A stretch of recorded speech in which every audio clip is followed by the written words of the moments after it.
पैसा जरूरी या परिवार?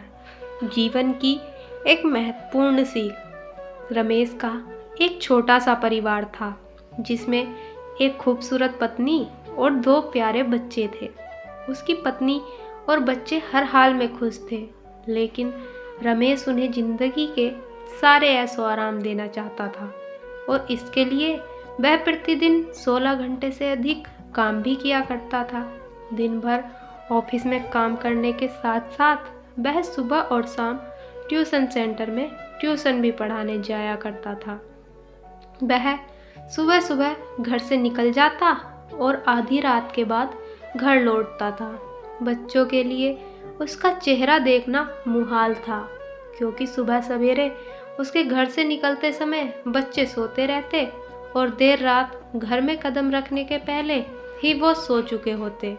हाँ, रविवार को जरूर वह घर पर होता, लेकिन उस दिन भी वह किसी न किसी काम में व्यस्त रहता और उसका समय परिवार के साथ ना बीतकर काम करते हुए बीतता।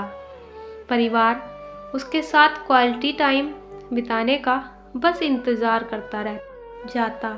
पत्नी अक्सर उससे कहा करती कि उसे घर में वक्त बिताना चाहिए, बच्चे उसे बहुत मिस करते हैं। उस वक्त वह यही जवाब देता कि ये सब मैं उनके लिए ही तो कर रहा हूँ। बढ़ते घरेलू खर्च और स्कूल खर्च के लिए मेरा ज़्यादा काम करना ज़रूरी है। मैं उन्हें एक अच्छी ज़िंदगी देना चाहता हूँ। रमेश की यह दिनचर्या बरसों जारी रही। बस यूं ही परिवार को अनदेखा कर वह कड़ी मेहनत करता रहा। इसका प्रतिफल भी उसे मिला। उसे पदोन्नति प्राप्त हुई, आकर्षक वेतन मिलने लगा। परिवार अब बड़े घर में रहने लगा। खाने पीने और अन्य सुविधाओं की उन्हें अब कोई कमी नहीं थी, लेकिन रमेश का यूं ही काम करना जारी रहा।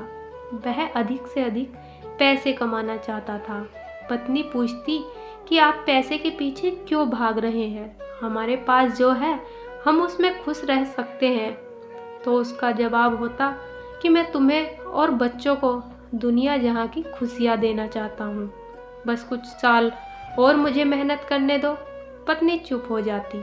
2 साल और बीते। इन 2 सालों में रमेश बमुश्किल अपने परिवार के साथ समय बिता पाया। बच्चे अपने पिता को देखने, उससे बातें करने को तरस गए। इस बीच एक दिन रमेश की किस्मत खुल गई। उसके दोस्त ने उसे अपने व्यवसाय में हिस्सेदारी की पेशकश की और इस तरह रमेश एक व्यवसायी भी बन गया। व्यवसाय अच्छा निकला और रमेश को पैसे की कोई कमी नहीं रह गई थी। उसका परिवार अब शहर के सबसे अमीर परिवारों में से एक था। उनके पास सभी सुख सुविधाएं और विलासिता थी, लेकिन अपने बच्चों से मिलने का समय उसके पास अब भी नहीं था। वह बमुश्किल घर पर रह पाता। उसका अधिकांश समय घर से दूर बिजनेस टूर में बीतता। साल गुजरने के साथ उसके बच्चे बड़े हो गए। अब वे किशोरावस्था में पहुंच गए थे। रमेश ने भी इन सालों में इतना पैसा कमा लिया था कि उसकी अगली 5 पीढ़ियां शानदार जीवन जी सकती थी। एक दिन रमेश के परिवार ने छुट्टी बिताने समुद्र तट स्थित अपने घर जाने की योजना बनाई। बेटी ने उससे पूछा, पापा क्या आप एक दिन हमारे साथ बिताएंगे? रमेश ने जवाब दिया, हाँ ज़रूर, कल तुम लोग जाओ, मैं कुछ काम निपटाकर 2 दिन में वहाँ पहुँचता हूँ। उसके बाद का मेरा पूरा समय तुम लोगों का है। पूरा परिवार बहुत खुश हो गया। वे समुद्र तट स्थित अपने घर पर चले गए। 2 दिन बाद रमेश वहाँ पहुँचा, लेकिन उस दिन उसके साथ समय बिताने के लिए वहाँ कोई नहीं था। दुर्भाग्य से वे सभी उस दिन सुबह आई सुनामी में बह गए थे। रमेश अपनी पत्नी और बच्चों को कभी नहीं देख सकता था। करोड़ों की संपत्ति होने के बाद भी वह उनके साथ का एक पल भी नहीं खरीद सकता है। वह पछताने लगा।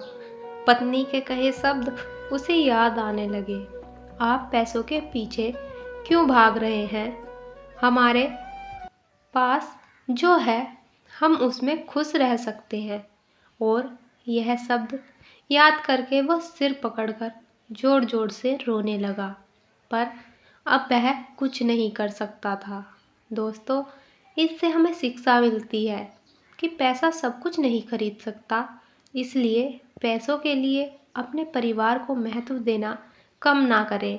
पैसा खो देने के बाद फिर से कमाया जा सकता है, लेकिन अपनों को खो देने के बाद उन्हें दोबारा वापस नहीं पाया जा सकता।